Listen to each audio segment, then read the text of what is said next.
بسم اللہ الرحمن الرحیم۔ السلام علیکم، میں منیر شاکر۔ واقدی ایک تاریخ دان ہے، تاریخ لکھنے والا۔ واقدی جو ایک ناقابل اعتماد راوی ہے، یہ اقتباس ہے، آپ کو پڑھ کے سنا رہا ہوں۔ ماخوذ از خلافت و ملوکیت، صفحہ نمبر 107۔ یہ سید ابو علال مودودی صاحب کی یہ کتاب ہے، بہت زبردست کتاب ہے، بہت اشاعت ہو چکی ہے، لاکھوں میں ہزاروں میں لوگ اس کو پڑھتے ہیں، پڑھا ہوا ہے جنہوں نے۔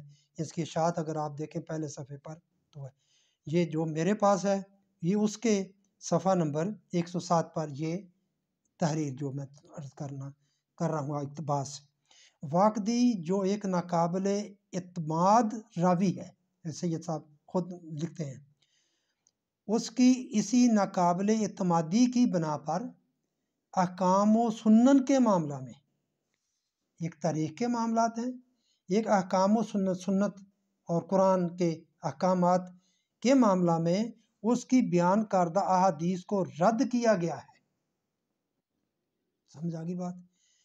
وہ اتنا ناقابل اعتبار ہے بندہ کہ اس کی جو اس معاملے میں جو اس نے باتیں بیان کی ہیں وہ رد کیا گیا ہے، مگر تاریخ کے معاملہ میں اس ناقابل اعتماد راوی کی روایات اس لیے لے لی گئیں کہ نہ لینے سے اسلامی تاریخ کا 90% بلکہ اس سے بھی زائد حصہ دریا برد کرنا ہوگا یا کرنا پڑتا، یا کرنا ہوگا ہی لکھا انہوں نے، یعنی کرنا پڑتا۔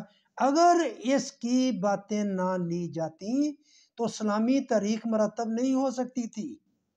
آپ دیکھیں، یہ ناقابل اعتماد راوی ہے، وہ حدیثیں تو نہیں لیں اس کی، اسلامی تاریخ جو ہے وہ لے لی، تو بھائی اسلامی تاریخ لے لی۔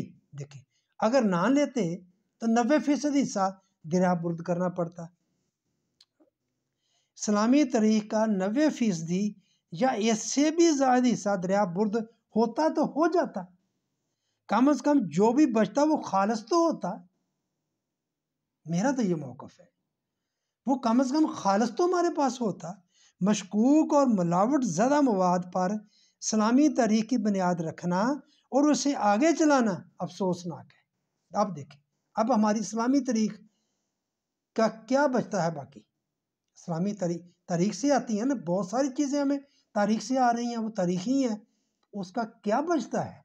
جو یہ بندے سے ہم نے لیا ہے جسے وہ خود ناقابل اعتماد کہہ رہے ہیں، راوی ہے یہ واقدی۔ اچھا، مشکوک و ملاوٹ شدہ مواد پر قائم اسلامی تاریخ باقی دین کو متاثر کیے بغیر کیسے لاگ تھلگ رہ سکتی ہے؟ میرے بھائیو، اسلامی تاریخ کو اگر ہٹا دیں سائڈ تھے تو باقی دین کیسے لاگو ہو سکتی ہے؟ یہ اسلامی تاریخ بھی ساتھ چلے گی، دین بھی چلے گا۔ دین کو سمجھنے کے لیے اسلامی تاریخ کی ضرورت ہے، تو ضرورت پڑتی ہے، وہ اس کو کس طرح نہ کر دیں گے؟ تو ہم جو لے رہے ہیں اسلامی تاریخ، وہ اس بندے سے لے رہے ہیں۔ تو وہ مودودی صاحب خود کہتے ہیں کہ اگر اس سے نہ لیتے تو 90% دریا برد ہوتا، یعنی کوئی ناقابل اعتماد ہوتا، وہ کچھ بھی نہیں ہونا ہوتا۔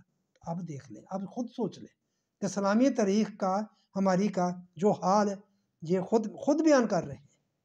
کیا اعتبار کیا جائے کہ کیا وہ دین کو متاثر نہیں کر سکتی اور الگ تھلگ رہ سکتی تھی، اور رہ سکتی ہے؟ نہیں رہ سکتی۔ اگر اسلامی تاریخ غلط ہے، وہ بالکل بے بنیاد ہے، یا غلط راوی کے ذریعے ہمارے پاس پہنچی ہے، ناقابل اعتماد ہے، تو وہ کس طرح دین کو متاثر نہیں کرے گی؟ وہ باقی دین کو بھی سارے کو سارے دیکھیں، یہ تبری جو ہے اس نے یہی تو کام کیا تھا، جس نے تفسیر لکھی، ساتھ اس نے اس کے ساتھ جو تشریح تھی اور جو تاریخی حوالہ جات تھے وہ بھی ساتھ سارے لکھ دیے۔ ایسے ہی ہوا نا سارا کچھ۔ تو یہ تاریخ ہی ہے جو ہمیں بہت لمبی بات ہو جائے گی، بس میں صرف اتنی بات ہی بتانا چاہتا ہوں۔ اسلامی تاریخ تک ہی آپ رہیں کہ دیکھیں، اب ہمارے اسلامی تاریخ کو دیکھیں جو ہمیں ملتی ہے، جو ہم پڑھتے ہیں، جس سے ہمارا ایک طرح سے ایمان کرتے ہیں، جو دین اس کے ساتھ اٹیچ ہے، الگ رہ نہیں سکتا، وہ ہمارے تک اس طرح وہ خود اقرار کر رہے ہیں۔ تو بس یہی بات میں نے آپ سے بتانی تھی۔ آپ کی مہربانی۔ آپ پلیز میرے چینل کو سبسکرائب کریں، لائک کریں، شیئر کریں اور کمنٹس کیا کریں۔ آپ کا شکریہ۔